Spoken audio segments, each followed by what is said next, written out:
Fantastic रही है, thrilling रही है। और किसी भी यात्रा के बाद जब आप जहाँ पहुँचते हैं तो यात्रा अगर वहाँ पहुँचने के बाद बहुत अच्छा अगर आपके साथ कुछ दर्शन हुआ हो या आपने बहुत कुछ अच्छा देखा हो तो सारी यात्रा की थकान आपकी एक सेकंड में मिट जाती है। तो इस सफलता ने उस सारी थकान को और सारे संघर्ष को एक क्षण में काफूर कर दिया है। तो मैं तो दर्शकों को धन्यवाद दूंगा कि उन्होंने फिल्म को सर आँखों पे बिठाया है और जिस तरह उन्होंने लिया है अपने मेरे बच्चे को अपने गोद में लिया है उसके लिए बहुत बहुत धन्यवाद। नहीं नहीं, ऐसा तो कभी नहीं सोचा था। और ये दोनों फिल्में मुझे लगता है दोनों फिल्में अलग फिल्में हैं। ओ माय गॉड, सिर्फ मुझे लगता है नाम की वजह से आप कह सकते हैं या ब्रांड की वजह से, लेकिन ये फिल्म एक आस्तिक आदमी की कहानी है। मैं निजी जीवन में ही बड़ा आस्तिक आदमी हूँ तो मुझे नास्तिकता में ज़्यादा विश्वास नहीं है। मतलब मुझे पता है कि भगवान है, मैं इस बात को मानता हूँ भगवान है। तो इस बात के आधार पर ये फिल्म टिकी है। तो उन्होंने ऊपर ऊपर कुछ सोच रखा होगा कि अगर ऐसे कोई फिल्म आई है जो भगवान को इस तरह से बात पेश कर रही है तो शायद एक सिनेमा मेरे कंधे पे डाल दिया उन्होंने कि आप भी एक फिल्म करो जिसमें भगवान बगैर बोले भी आएगा और आस्तिक आदमी के लिए आएगा। तो बहुत अच्छा रहा है। नहीं, मुझे पहले डराया गया था बहुत। मतलब क्या होता है कई बार आपका एक पूरा एजेंट ये होता है आपका लौजमा, और क्योंकि राजा बगैर वस्त्रों के और घोड़े गाड़ी और मुकुट के नहीं निकलता। तो फिर ऐसा भी होता है कि जो साथ में लौजमा होता है वो आपको कभी आगे भी राजा को टच करने नहीं देता। आपको उस तक पहुंचने के लिए बहुत सीढ़ियों का ये करना होता है। तो कई लोगों का ये कहना था कि देखिए वो टाइम पे आ जाएंगे और टाइम पे अगर ख़त्म नहीं हुआ तो सीन नहीं होगा आपका, अगर आपने, और फिर वो टेक इतना ही देंगे। और देखिए वो हमेशा छुट्टी को परिवार को महत्व देते हैं, इसके लिए वो 6-7 दिन शूटिंग का एक दिन होगा वो डिस्टर्ब नहीं करते परिवार का, वो उसकी उनकी प्राथमिकता रहती है। और काम की पहली प्राथमिकता है वो टाइम पर अगर, तो मुझे सब कुछ पहले से ब्रीफ कर दिया गया था। और संडे होगा तो फिर, लेकिन योगा योग से ऐसा था कि उनके सारे सीक्वेंस जो थे वो सब आउटडोर के थे। और रेलवे स्टेशन हो या पुलिस स्टेशन हो, अभी सारा कुछ मिलता ही था संडे को। तो मुझे लगा कि यार इनसे पूछूंगा तो फिर कहीं ऐसा ना हो कि आप नहीं सर ये चेंज कर लीजिए, कुछ एडजस्ट कर लीजिए। तो मैंने सीधे ही बात कर ली उनसे। मैंने उनको बोला कि सर ये संडे को ही मिल रहा है और सीन बड़ा है सर, तो मुझे लगता है रात शाम को 6 बजे नहीं छोड़ पाऊँगा मैं आपको। अगर 9 की 9 की 6 की 7 की शिफ्ट है, क्योंकि आपको रात को नहाना है और वो एक ही दिन में करना है कि स्टेशन एक ही दिन के लिए मिल रहा है। तो बोले कि फिर ठीक है मैं रुक जाऊँगा। तो कभी नहाना है? तो बोला सर वो 9-10 बजे तक। हम नहाए वो 12-12:30-1 बजे, और उस टाइम ठंडी का था, वो ठंडा पानी था बहुत। तो नहाए वो 2 बार 3 बार नहाए। तो मैंने देखा कि काम करते हुए उन्होंने सबका ख्याल ही रखा कि आओ चलो गीला करो, नहाओ, शॉट दो, और टेक के बाद कि तुमको एक और चाहिए तो हाँ तो फिर एक और ले लो, फिर करेक्शन पहले एक बार रिहर्सल कर लो। टाइम मैनेजमेंट उनका कोई हाथ नहीं पकड़ सकता। मैंने जो अपने सफ़र के दौरान जो सबसे महत्वपूर्ण चीज़ इस एक्टर से सीखी है वो है समय। समय बहुत मूल्यवान है, हमको पहले बताते थे, मैंने उसका एक प्रैक्टिकल एग्जाम्पल देख लिया सामने। और यही वजह है कि मैंने इस बार जब काम करना शुरू किया और जैसे ही देखा कि ऐसा है तो मैंने बोला यार जीवन में डिसिप्लिन बहुत बड़ी चीज़ है। मैंने अपने बच्चों को सामान्य स्कूल से निकाल के दोनों को मिलिट्री स्कूल में डाल दी कि मैंने उनको बताया कि मैं बच्चों को डाल रहा हूँ। क्यों? मेरे को लगता है उनको डिसिप्लिन आना चाहिए। सवेरे 5 बजे उठने का और समय पे सोने का डिसिप्लिन मैं नहीं कर पाया, क्योंकि मैं ही आराम से उठता हूँ। मैं सोता हूँ रात को 3:30-4 बजे, उठता हूँ 9 बजे, कभी भी काम करता हूँ। मेरे को देख के ही सीख रहे हैं, मेरे को अपने ऐसा नहीं बनाना है। अगर वो अक्षय कुमार का एक रत्ती बन जाएंगे तो जीवन सफल होगा उनका। नहीं, मैं अभी इंतज़ार ही कर रहा था ये प्रश्न अभी आएगा, क्योंकि अधिकतर सभी के प्रश्न इसी तरह आ रहे हैं। मैं इसे अवॉइड नहीं करूँगा, नहीं तो आपको लगेगा अरे आपने सबको तो जवाब दिया, मुझे तो जवाब दिया ही नहीं। नहीं सर, देखिए कैसा है कि हर आदमी का एक दृष्टिकोण होता है। उसे उस तरफ से 6 दिखता हो, मुझे इस तरफ से 9 दिखता हो, वैसा ही है ये।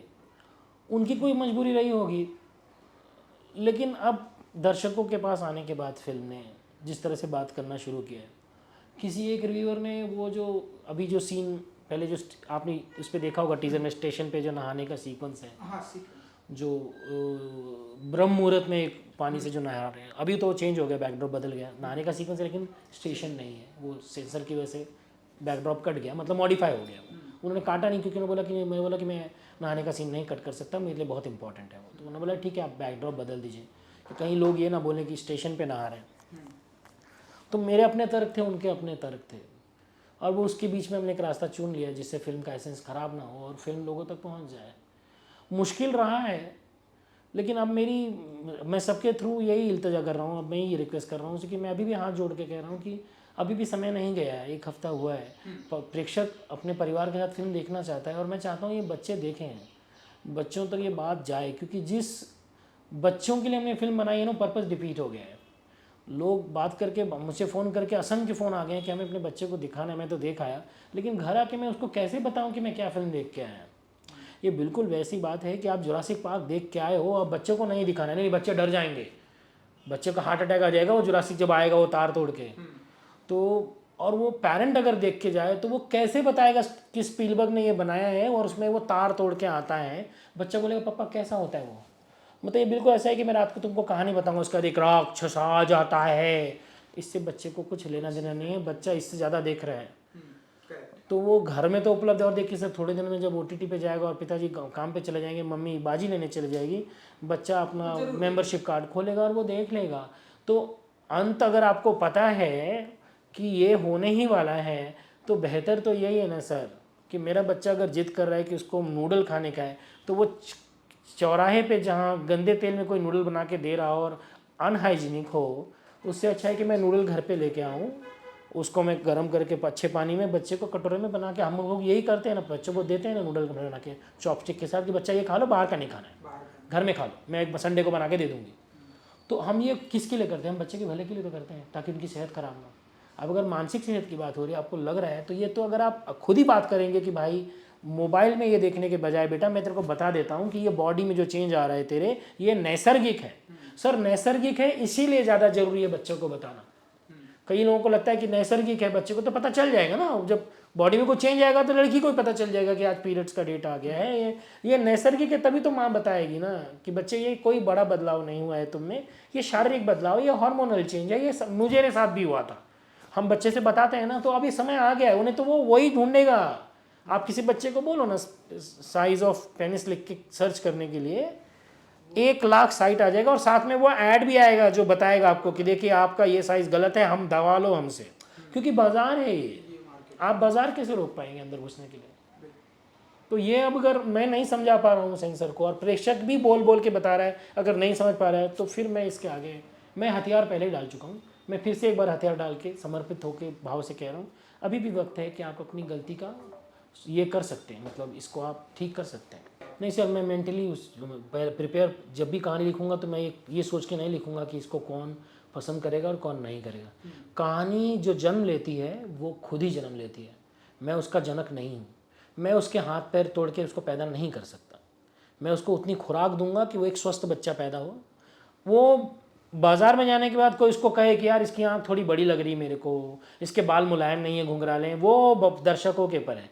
मैं पहले से अगर तय करने बनूंगा कि नहीं अभी एक बाथरूम का सीन लिखना है, अरे यार बाथरूम का सीन कहीं इसको एडल्ट तो नहीं मिल जाएगा, हाँ ये बाथरूम का सीन है लेकिन चारों तरफ से कवर रहेगा, शूट नहीं होगा, लड़की जब नहाएगी तो सिर्फ सर के पर कैमरा होगा, बाल पानी गिरेगी, हाँ तो फिर वो एडल्ट सर्टिफिकेट में नहीं जाएगा, हाँ ठीक है। अब लड़की नहाएगी तो बाल का कलर अपन क्या करेंगे, तो ये ऐसे तो नहीं लिखा जा सकता ना, फिर तो कोई कहानी नहीं लिखी जा सकती।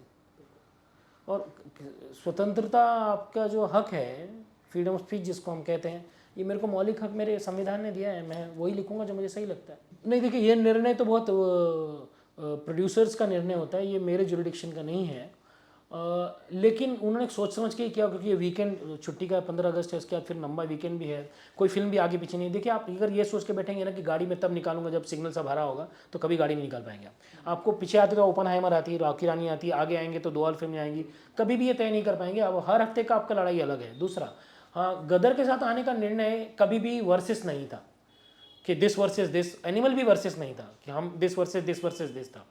हमें अपने बच्चे पे पूरा विश्वास था कि वो पढ़ के लिख के गया, वो एग्ज़ाम में अच्छा लिखेगा और वो पास होगा अच्छे नंबरों से। दूसरा, गदर, हम ये बात झुटला नहीं सकते और नज़रअंदाज भी नहीं कर सकते कि हमें नहीं पता था कि गदर 2 भी आ रही है, हमें पता था गदर 2 आ रही है और हमने बहुत ही मैत्रीपूर्ण भाव से उसको लिया। आपने फिल्म में अगर देखा होगा एक गाना जो हमारा स्टार गा रहा है, वो हमने शुभकामनाएं देने के लिए ही गाया। हम अगर चाहते कि हम उससे अगेंस्ट में आ रहे ना तो हम वो गाना कभी भी नहीं डालते, हमने उसको शुभकामनाएं देने के लिए वो गाना रखा है कि भाई अगर आप, ये तो हमने इंटीग्रल पार्ट बना लिया अपने प्रमोशन का कि आप, हमारा दर्शक जो देखने आ रहा है वो गाना सुन रहा है गदर 2 का जो इतनी धुआंधार चल रही है, तो बाहर आके वो पॉजिटिविटी ही प्रोपोगेट करेगा ना सर, कि सर इसमें अभी ना गदर का गाना बज रहा था अल्टीमेटली हम तो प्रमोशन ही कर रहे हैं इस फिल्म का, तो हम तो मैत्रीपूर्ण भाव से ही चल रहे हैं। और मेरी तो फिर अभी भी आपके थ्रू ही शुभकामनाएं सनी देओल जी को, उनके निर्देशकों को और प्रोड्यूसरों को और निर्देशक साहब को भी, कि ढेर सारी शुभकामनाएं पूरे ओ माय गॉड की टीम से, अक्षय कुमार जी के बिहाफ पर, हमारे प्रोड्यूसर राजेश बैल, अश्विन वर्दे, विपुल शाह, वेदांत बाली, अक्षय कुमार, सबके बिहाफ पर, अजीत अंधारे, ज्योति देशपांडे जी की तरफ से, कि हम सबको दिल्ली एक खुशी मिली है कि जिस तरह से आप लोगों ने परफॉर्म किया है, आपका ये परचम ऐसे ही लहराता रहे। नहीं पता नहीं, वो मैं महसूस नहीं कर रहा अपने कंधे पे। हाँ, मैंने क्रिटिक को कहा था कि आपने इतना सुंदर लिखा है मेरे फिल्म के बारे में, तो मुझे ये जिम्मेदारी अब महसूस होने लगी है कि मैं जब नेक्स्ट सिनेमा करूँ ना, तो कम से कम आपके लिए मुझे वो सिनेमा अच्छा ही बनाना पड़ेगा ताकि आप अच्छा लिखो। मैंने किसी अपने क्रिटिक दोस्त को कहा, जो पिछले 10-12 साल से मेरा संघर्ष भी देख रहे हैं, और वो मित्र भी हैं और बड़े क्रिटिक भी हैं, बहुत बड़े क्रिटिक हैं। उनको फ़ोन करके कहा मैंने कि आपने इतनी जिम्मेदारी मेरे कंधे पर डाल दी है, ये स्टार देकर, 4-4.5 स्टार देकर, कि मुझे लग रहा है मैं नेक्स्ट काम करूँगा तो मुझे इसी पैमाने पे करना पड़ेगा।